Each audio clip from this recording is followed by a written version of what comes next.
In this demonstration, I'm going to show you how to do a solid wash, a graded wash, and a two-color wash. What you're going to need is a 300-pound sheet of cold press paper taped down on a board, or a 140-pound stretched or in a block. I have my paper attached to this board, and this board is at an angle. I have tucked some pallets behind it to give me just a little bit of an angle.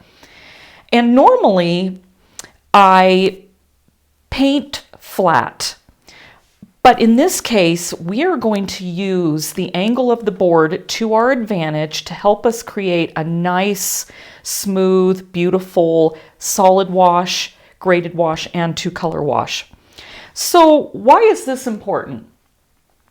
Well, it's important to understand how much water you want to be using with your colors.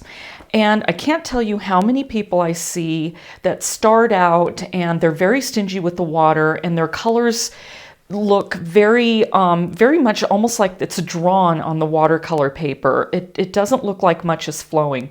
So learning how to do washes is really important because it's going to teach you how to control the water and the paint.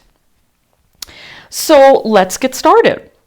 I am using a dragon's tongue brush from Cheap Joe's, and my paint is quinacridone rose, and I've got it pretty watery here. In fact, I may want to even add just a little bit more.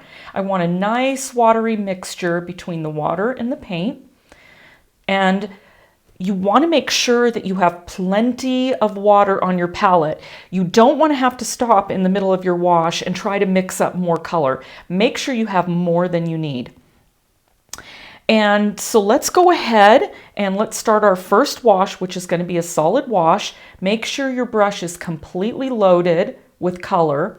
And what I'm going to do is I'm going to start up in the corner here, and I'm going to go all the way across, and I'm going to paint a line.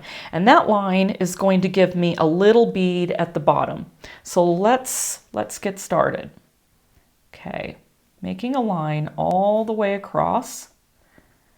And there we go. And you can see how the paint is starting to bead up. And that's what I want. I'm going to keep picking up that bead of paint. There you go. It's beading again. So I'm going to grab it and I'm going to pull. I'm pulling that bead down with the tip of my brush. And I've gone back to my paint and reloaded my brush to make sure I've got plenty on there.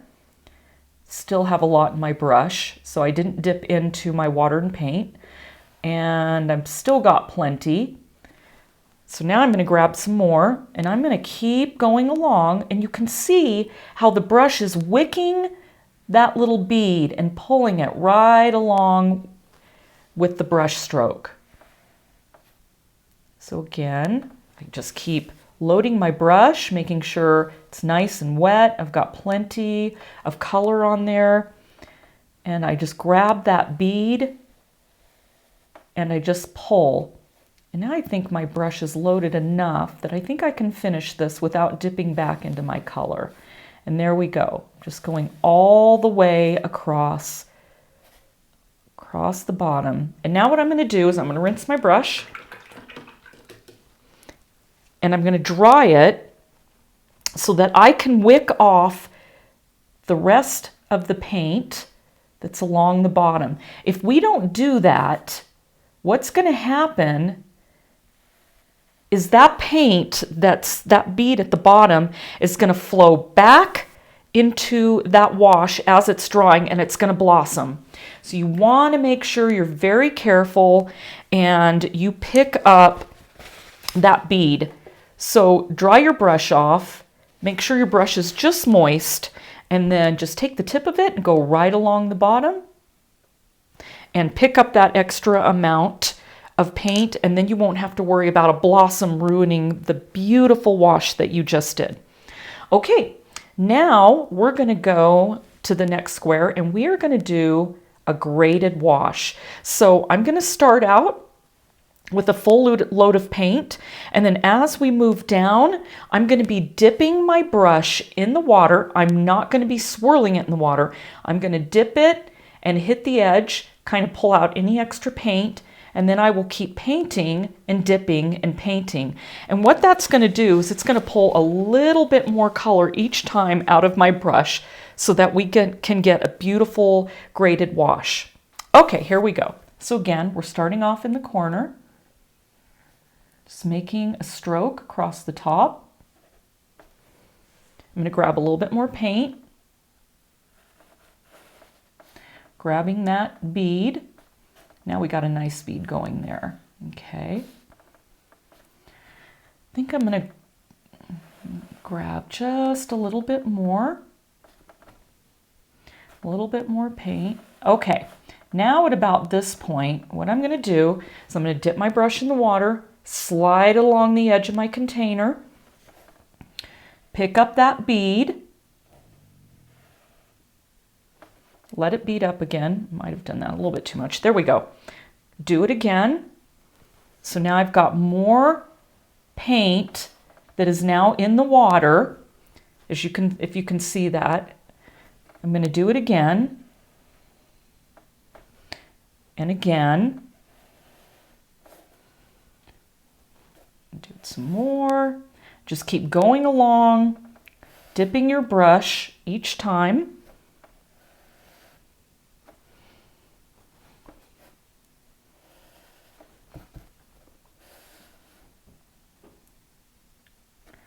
All right, and there we have a graded wash. Again, you saw how I got rid of the excess water in my brush and wicked right along the bottom. And now I have a graded wash. So you want to just keep practicing these until you can finally get something that's nice and smooth and going from a darker color all the way to a light color down at the bottom. So now what I'm going to do is I'm going to come over here and I'm going to mix a little bit of my yellow. I want to get a nice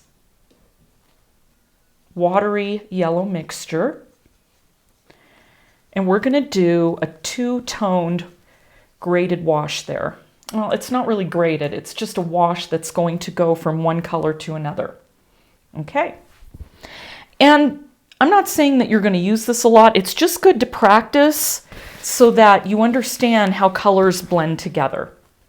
Okay, so let's start with some of our quinacridone rose, and let's get a little bit more on the plate there. I don't think I had quite enough.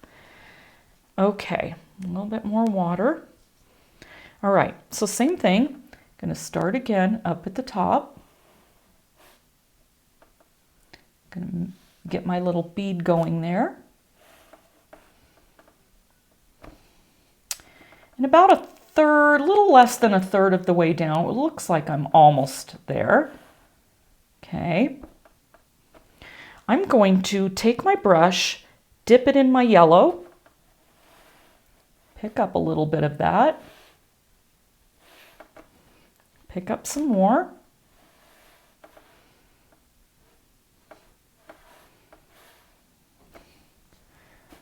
Don't have enough bead on that side.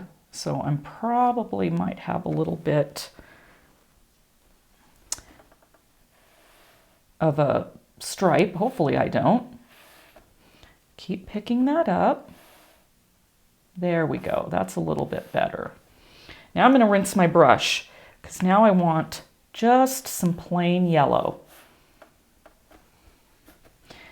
Grab a little bit more. Pick up that bead. Pick it up again. And I think I've got enough on my brush to get me all the way down to the bottom.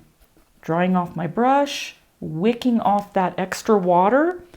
And now you can see I have created a solid wash, but I've got it going from my quinacridone rose all the way till my nickel azo yellow.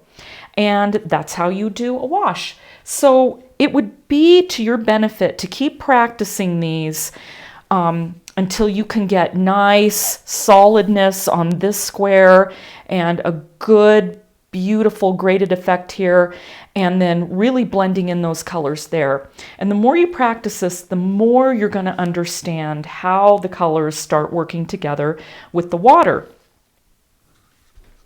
Check out my video on getting control of water. It's a little more in-depth with some examples of wet and wet, wet on dry, and glazing. Thanks for watching. I really hope you enjoyed this tutorial. Please check out my homepage and join me for more information-packed tutorials and full watercolor paintings from start to finish for beginner, intermediate, and advanced, all using my simplified method of painting with a limited palette. So join me and let's get painting.